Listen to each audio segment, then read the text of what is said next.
So a big question we get on winningstrength.com is, when do we use belts? Belts are a very common use both in bodybuilding, powerlifting, strongman, basically all over the board in resistance training. So today we're going to go over when you should use belts and how you should use them.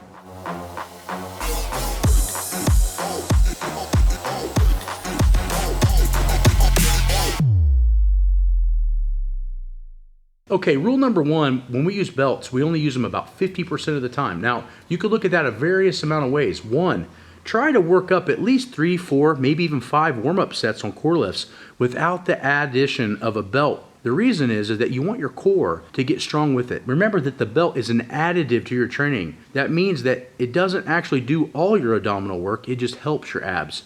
Well, if you train with the belt all the time and you use it for every set, your abs are actually probably going to get weaker, and you're going to limit the amount of weight you can lift top in because it's not an accessory to your lift anymore, it's actually a part of it. The next big thing that you want to recognize on utilizing belts is try to only use belts on core lifts. What does that mean? Squatting, deadlifting, power cleans, bench press occasionally. The point is that you don't need them for bicep curls, you don't need them for calf raises, you don't need them for a lot of different movements that you're probably doing in the gym and you see the average jackass wearing the belt.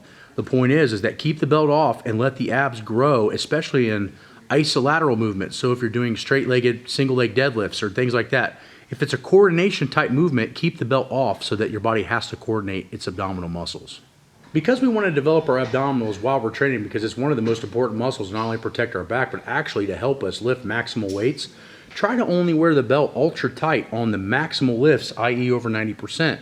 So what I used to do when I was hitting my world record totals is I had a hole for about every 100 to 150 pounds. So let me show you.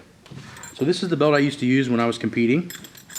It has various amounts of holes on it, okay? So when I was hitting about a 300 squat or so, I would be about right here.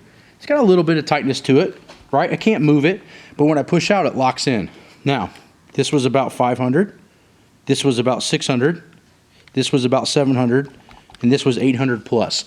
As you can see, it doesn't take too much bracing down to lock in that. But I had a different tightness almost for every 100 pounds.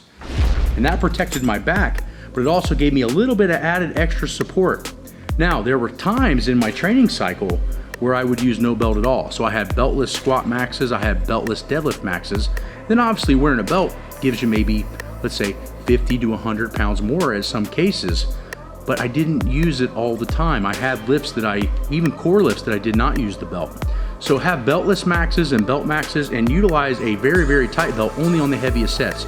Don't walk around with the belt snug like you're gonna lift. That's why I'm not a huge fan of lever belts, and lever belts only have one adjustment without getting the tools out and straightening it. I think that single lever belts with single holes tend to be the best way to do it and have those adjustments set for all those different kinds of lifts. So I personally would stay away from lever belts and only use single prong belts.